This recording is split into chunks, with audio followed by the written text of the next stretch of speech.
Raise computer এডুকেশনে আপনাদেরকে স্বাগত। আজকে আমরা দেখব মাইক্রোসফট এক্সেল এর ডাটা এন্ট্রি ফর্ম কিভাবে তৈরি করতে হয়। দেখুন এখানে লেখা রয়েছে SL, serial number, name, class, roll, enrolment, age. আমরা কি করি, প্রথমে এক লিখি, আবার মাউস দিয়ে এই ঘরটা ক্লিক করি, নিয়ে নাম লিখি, তারপরে কি ক্লাস লিখি, তারপর আবার মাউস ধরি, তারপর আবার টাইপ করি, আবার এনরোলমেন্ট লিখি, ধরুন এটা, আবার ধরুন এজ লিখি। তো এইভাবে আমরা টাইপ করতে থাকি। কিন্তু যদি আমরা মাইক্রোসফট এক্সেল এর ডেটা এন্ট্রি ফর্মটাকে তৈরি করে নিতে পারি তাহলে কেমন হবে। প্রথমে এটাকে সিলেক্ট করে নেন।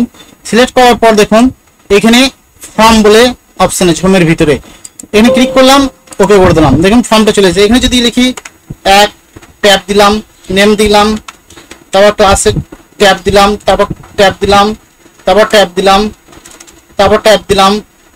ট্যাব দেওয়ার পর আবার ট্যাব দিয়ে যদি এন্টার দিই, দেখুন আমার ডেটা এন্ট্রিটা এখানে চলে এসেছে। দেখুন আবার যদি দ্বিতীয়টা করি, সিরিয়াল নাম্বার 2 দিলাম, ট্যাব দিলাম, ধরুন এনরোলমেন্ট নাম্বার এটা, এজ দিয়ে দিলাম, ট্যাব দিলাম, এন্টার দিলাম। দেখুন অটোমেটিক এখানে আমার ডাটা এন্ট্রি হয়ে গেছে। কিন্তু এই ফর্মটা আসবে কোথা থেকে, এই ফর্মটা আমরা পাবো কোথায়, চলুন সেটা দেখা যাক। প্রথমে এটা ডিলিট করে দিলাম। ডিলিট করার পর দেখুন এটাকে আমরা কোথা থেকে পাচ্ছি। প্রথমে ফাইলে যাব, ফাইলে যেয়ে অপশনে ক্লিক করব। অপশনে ক্লিক করার পর কাস্টমাইজ রিবন বলে একটা অপশন আছে, এখানে ক্লিক করলাম। ক্লিক করার পর দেখুন আমাদের হোমেতে এই নিউ গ্রুপটা করে আছে, এটা রিমুভ করে দিই, নাহলে বুঝতে পারবেন না। তো এরপরে এলাম কাস্টমাইজ রিবনে, আসার পর এখানে ক্লিক করলাম, নিয়ে অল কমান্ডে ক্লিক করলাম। অল কমান্ডে ক্লিক করার পর এখানে নিচে দিয়ে চলে আসবেন একদম এফ এর ঘরে, যেখানে ফর্ম লেখা থাকবে, একদম নিচে এফ দিয়ে চলে আসুন ফর্ম। দেখুন এখানে ফর্ম বলে অপশন আছে, এই যে ফর্ম, এই ফর্মটাতে ক্লিক করলাম। দেখুন ফর্ম, এখানে যখনই আমি অ্যাড করতে যাব তখনই বলছে গ্রুপ চাই। তো গ্রুপ করার জন্য আমরা কি করব, এখানে নিউ গ্রুপ খুলে নেবো। এই যে নিউ গ্রুপ, এখানে নিউ গ্রুপ খুললে আমার কোথায় গ্রুপটা খুলবে, হোমের ভিতরে। তো নিউ গ্রুপ করে দিলাম। দেখুন এখানে নিউ গ্রুপ চলে এসেছে। এরপরে যদি আমরা ফর্মটা সিলেক্ট করে অ্যাডে ক্লিক করি, অ্যাডে ক্লিক করার সঙ্গে সঙ্গে দেখুন ফর্মটা অ্যাড হয়ে গেছে। এবার ওকে করুন। ওকে করার সঙ্গে সঙ্গে দেখুন এখানে আমাদের ফর্মটা চলে এসেছে। এরপর কি করতে হবে, এটাকে সিলেক্ট করতে হবে। সিলেক্ট করার পর যদি আমি ফর্মে ক্লিক করে দিই, ফর্মে ক্লিক করার পর ওকে করার সঙ্গে সঙ্গে দেখুন ডাটা এন্ট্রি ফর্মটা চলে আসবে। এরপরে এখানে ট্যাব দিয়ে দিয়ে যদি আমরা ডাটা এন্ট্রি করি, অটোমেটিক সেখানে চলে যাবে। দেখুন এখানে আমি একটা সাধারণ একটা ডাটা এন্ট্রি করে দেখাচ্ছি।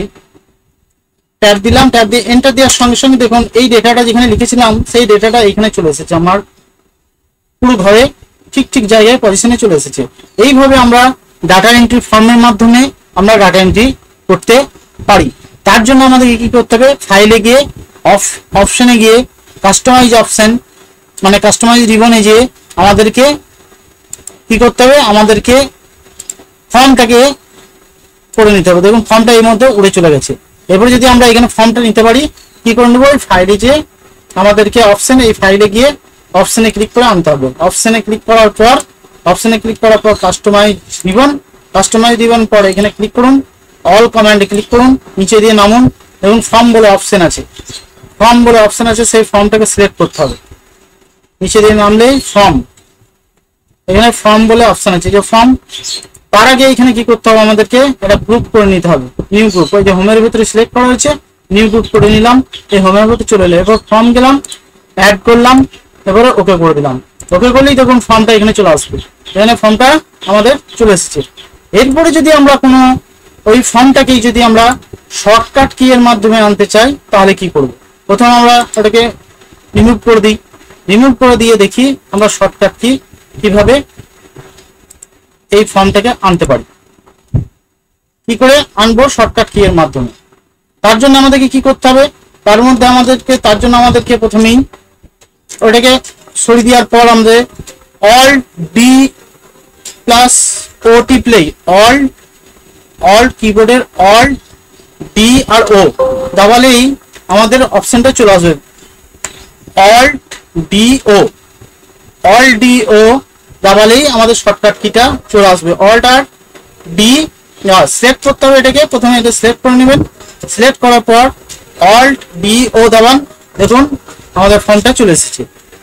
তাহলে এই শর্টকাট কি এর মাধ্যমে আমরা ফর্মটাকে আনতে পারি। যদি ভিডিওটা ভালো লাগে অবশ্যই লাইক করবেন, কমেন্ট করবেন, শেয়ার করবেন এবং ভিডিওটা দেখার জন্য আপনাকে অনেক অনেক ধন্যবাদ।